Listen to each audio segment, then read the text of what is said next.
Ladies and gentlemen, this is the YouTube channel vlog show of inspiration and realness. Also, this is the YouTube channel vlog show of positivity, personality, and fun.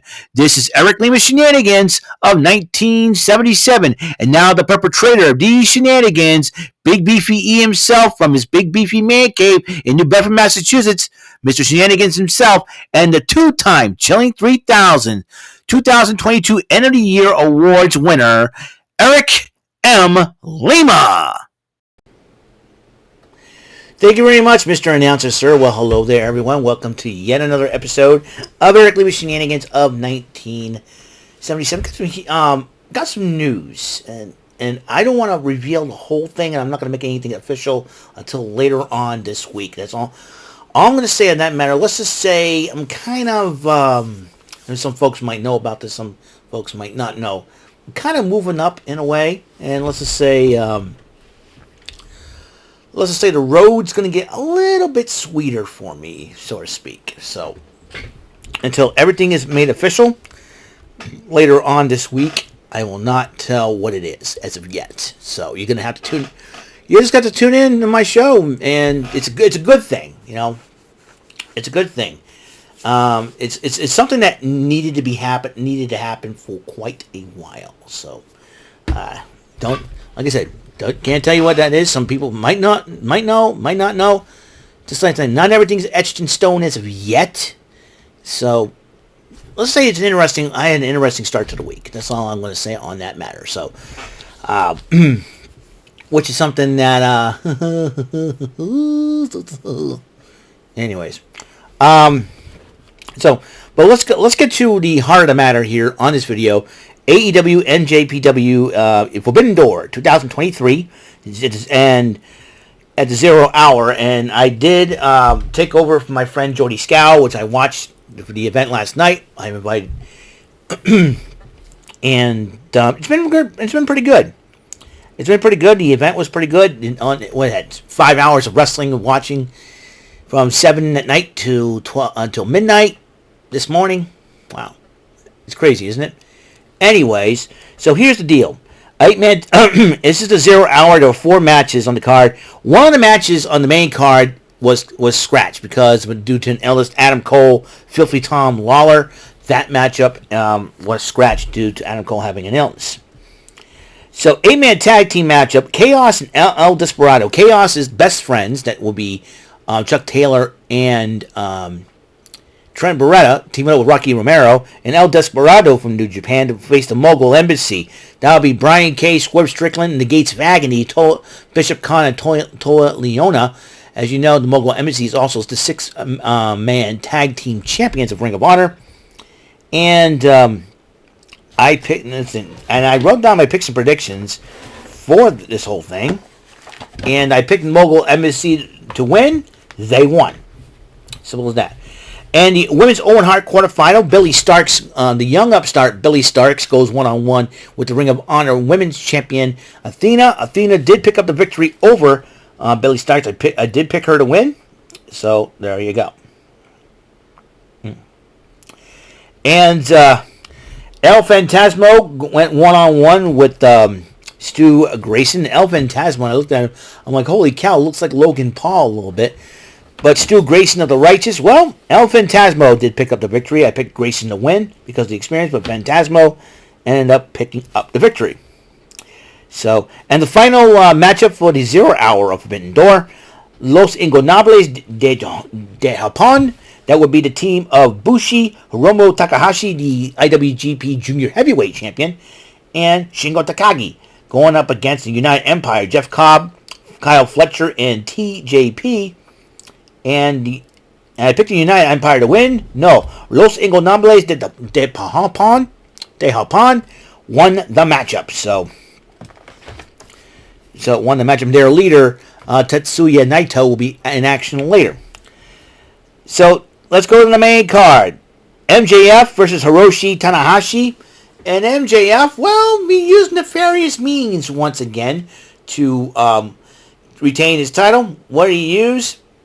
The brass ring. The Dynamite Diamond Ring knocked out the ace, Hiroshi Tanahashi, and ended up beating him. But I can guarantee you, MJF's made a lot of enemies in New Japan. That's for sure. And then I picked MJF to win. Of course, I knew he was going to do something like that, so MJF was win. So far, 1-for-1. Owen Hart quarterfinals, CM Punk versus Satoshi Kojima. This was a heck of a matchup, and it was a great matchup. It was supposed to be Kenta was supposed to face him, but he turned it down. But now Satoshi Kojima, and I picked CM Punk to win that matchup. Kojima did win the match. So, and not Kojima, CM Punk won the matchup. Excuse me. So I'm 2 for 2. International title in a fatal 4-way. Orange Cassidy defending the title against the Ring of Honor Pure Champion Katsuyori Shibata. And New Japan Television Champion Zack Sabre Jr. And former Ring of Honor Pure Champ Daniel Garcia. I picked Orange Cassidy to somehow retain. Orange Cassidy did retain. Now the IWGP World Heavyweight title on the line. Sonata, who is a former protege of the Great Muta. We've seen it. If you watched him before, he was on Impact. And he cleaned up really nice. He cleaned up really nice going against Jungle Boy Jack Perry with Hook in his corner. And I picked Sonata to retain the title. And Sonata did retain the title.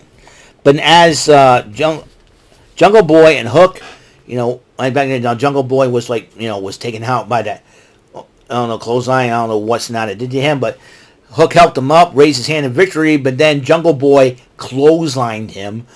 Taz, being the father of Hook, flipped out. I thought he was, and Taz was not in a very good mood after that. Hopefully Hook's okay, but this is going to be a new version of Jungle Boy Jack Perry, or he's going to drop out the Jungle Boy gimmick altogether. Be a Hollywood rebel. The Hollywood rebel. He should be a Hollywood rebel. That's why because that's what his father portrayed. Because his father, Luke Perry, the legendary Luke Perry, God rest his soul, it gave him comparisons to James Dean. But and I'll tell you, I think if Jack Perry can channel that from his father and all that, I'm sure he would be great. And I'm sure either Christian Cage could say, "Hey, finally you woke up and saw the light." Or have Anna Jay try to recruit him to the Jericho Appreciation Society. Sammy Guevara, let's Sammy Guevara leaves, bring Jungle Boy Jack Perry in. That's my call on that. But we'll see what happens. 'Cause I am sure Anna Jay will probably see that and say, you know what? I'm sorry, they're dating in real life. Why not put them together? Get Sammy Guevara out of JAS, put in Jack Perry. Money right there, I'm telling you. So, a 10-man tag team match, the Elite, Eddie Kingston, and Tomohiro Ishii versus the Blackpool Combat Club. That is Ring of Honor World Champ Claudio Castagnoli, Willie Yuta, and Jon Moxley, the former AEW champ, going up and teaming up with Konosuke Takeshita. I know how to pronounce the name. It's so hard. And Shuto Umina. And I did pick the BCC to win this matchup because I knew the Elite and Eddie Kingston probably wouldn't get along. The Elite, however, the Elite would be the Young Bucks, Adam Page, Eddie Kingston, and Tomohiro Ishii. And the Elite won the matchup. Team Elite, Ishii and Kingston ended up winning the matchup. So I was wrong there. That was my first match I got wrong on the card. So, as far as the main card is concerned.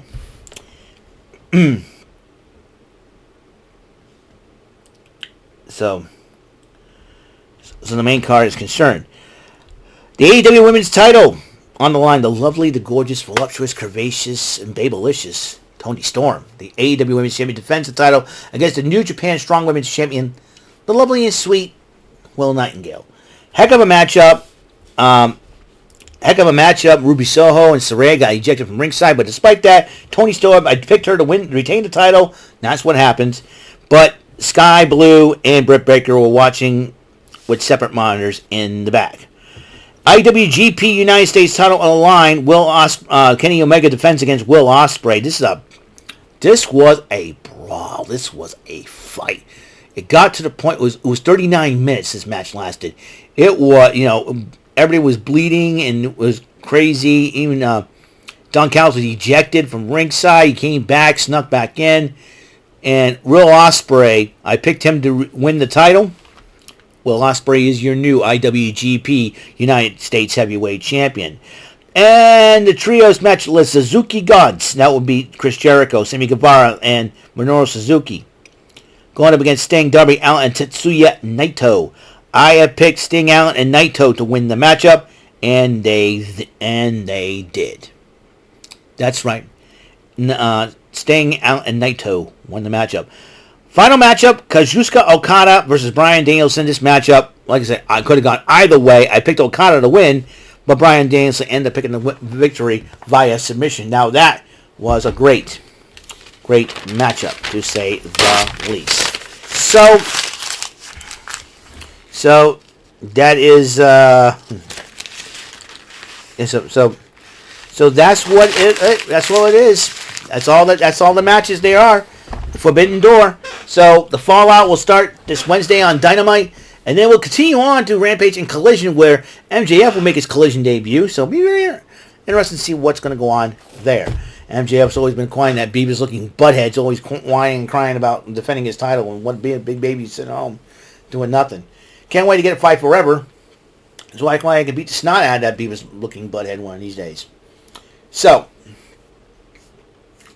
totally excited about that. Woo! Yes! It's a lovely day in this beautiful neighborhood. Alright, so that's all the time we have on the show. On the next episode 669 of the show, we're going to play some Tic-Tac-Toe, some Martindale Monday. So, until the next episode comes rolling around, Mr. Announcer, please take us home. That is all for today's episode of the show. This is Mr. Lima speaking for Eric Lima Shenanigans of 1977. A Big Beefy E, do it for Bob Saget production, and in association with A Sweet Bowl for Raving Dingleberries Telepictures and Distribution. Thank you for watching another great episode of Eric Lima Shenanigans of 1977. Until the next episode, goodbye for now.